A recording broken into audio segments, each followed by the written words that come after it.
69,000 शिक्षक भर्ती का जो विवाद है वो थमने का नाम नहीं ले रहा है। इलाहाबाद हाईकोर्ट की लखनऊ बेंच ने 2020 और 2022 की जो चयनित सूची थी उसको निरस्त करके फिर से नए सिरे से सूची जारी करने का सरकार को आदेश दिया है। उसके बाद फिर से जो ओबीसी वर्ग के अभ्यर्थी हैं उन्होंने धरना प्रदर्शन शुरू कर दिया है, विरोध प्रदर्शन शुरू कर दिया है।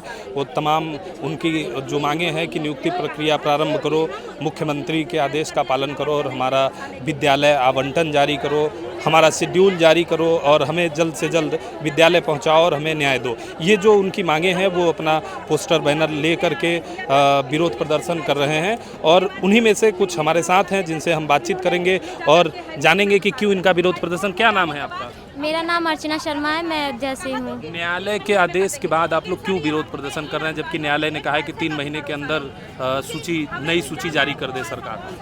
सर, हम लोग न्यायालय के आदेश के आने के बाद इसलिए विरोध कर रहे हैं क्योंकि पिछली बार भी यही हुआ था। सिंगल बेंच से ऑर्डर आया था और उस सिंगल बेंच के ऑर्डर का फॉलो ना करते हुए हम लोग को सिर्फ झूठा आश्वासन दिया गया। हम 5 जनवरी 2022 को हमारी लिस्ट आई, माननीय मुख्यमंत्री जी ने भी माना, तत्कालीन शिक्षा मंत्री ने सतीश द्विवेदी जी ने भी माना कि हम लोग के साथ आरक्षण का घोटाला हुआ। लेकिन 5 जनवरी 2022 को लिस्ट आई, मैं तब से लेकर आज तक सर हम लोग सड़कों पे संघर्ष कर रहे हैं। हम बहन बेटियों को इतना गंदी गंदी गालियां दी गई, मारा गया है, पीटा गया है, कपड़े फाड़े गए हैं, यहाँ तक जातिगत गालियां दी गई है। और कितना इंतजार करें सर? अब माननीय न्यायालय का आदेश आया है तो अब किस बात का इंतजार है हमारे अधिकारियों को या हमारे मुखिया को? हमारा शेड्यूल जारी कर दीजिए, हमें हमारे विद्यालय पहुंचा दीजिए। हमें उन लोगों से आपत्ति नहीं है जो हमारी जगह पे नौकरी कर रहे हैं, उन्हें भी समायोजित करिए, साथ ही साथ हमें भी हमारे अधिकार से वंचित ना रखा जाए, हमें ही जल्दी विद्यालय पहुंचाया जाए। समय सीमा, हर चीज़ की एक समय सीमा होती है। इतिहास बार बार नहीं दोहराता है, इतिहास से इसलिए पढ़ाया जाता है कि बच्चे सीखें और उससे आगे गलती ना करें। और ये इतिहास हम लोग के साथ दोहराया जा चुका है और यही डर है। आज हमारे घर में सिर्फ 1% की खुशी है, 100% खुशी उस दिन आएगी जिस दिन हम अपने विद्यालय पहुंच जाएंगे और हमें हमारे हाथों में नियुक्ति पत्र होगा। उस दिन हमें विश्वास होगा कि ये सरकार हमारे साथ है, यहाँ के अधिकारी हमारे साथ है, माननीय मुख्यमंत्री जी हमारे साथ है। लेकिन पिछले बार भी माननीय मुख्यमंत्री जी के आदेशों का पालन नहीं हुआ, सिंगल बेंच के ऑर्डर का आदेशों का पालन नहीं हुआ। इसी बात का डर है कि माननीय न्यायालय के आदेश का भी पालन नहीं होगा। और जैसा ये कह रहे हैं, हिला हवाली झूठा दे रहे हैं कि शाम तक जियो जारी होगा, हम भी यहीं बैठे हैं, आप भी यहीं हैं, कहीं जाने वाले नहीं हैं। तब तक नहीं जाएंगे जब तक हमारा शेड्यूल जारी नहीं हो जाएगा, हमें हमारे नियुक्ति पत्र को दे नहीं दिया जाता। यहाँ पर सिर्फ लाशें गिरेंगी, सिर्फ और सिर्फ लाशें, क्योंकि जो पिछली बार आपने आश्वासन दिया, यही मंत्री थे जो हम लोग को कहते थे ये शिक्षक लात खाने लायक है।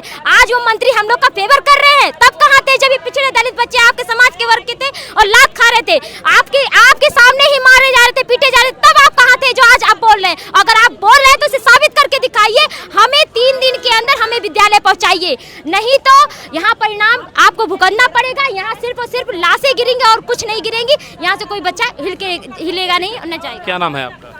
मेरा नाम सारिका चौरसिया है, मैं फतेहपुर से हूँ।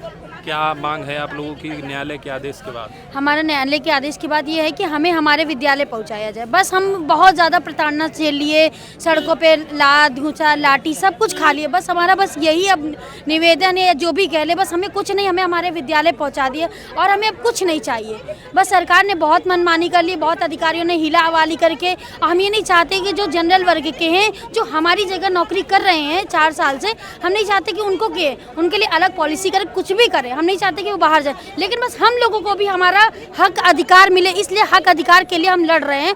और बस ये भी कहा गया, अभी पता चला है कि शाम तक शायद जियो जारी करे, लेकिन इन्होंने बहुत सारे आश्वासन दिए। लेकिन अब इन सब चीज़ों से हमारा भरोसा उठ गया है, क्योंकि आश्वासन एक सीमा, हर चीज़ की एक समय सीमा होती है, लेकिन हर चीज़ अब बहुत ज़्यादा हद हो गई है। इसलिए जब तक ये चीज़ दिखेंगे नहीं सामने, तब तक हम लोग हटेंगे नहीं। बस हम लोग यही चाहते हैं कि हम लोग का काउंसलिंग शेड्यूल जारी करके हम लोगों को हमारे विद्यालय पहुँचा दिया जाए। बस हमारी बस यही एक रिक्वेस्ट है, बस और कुछ नहीं।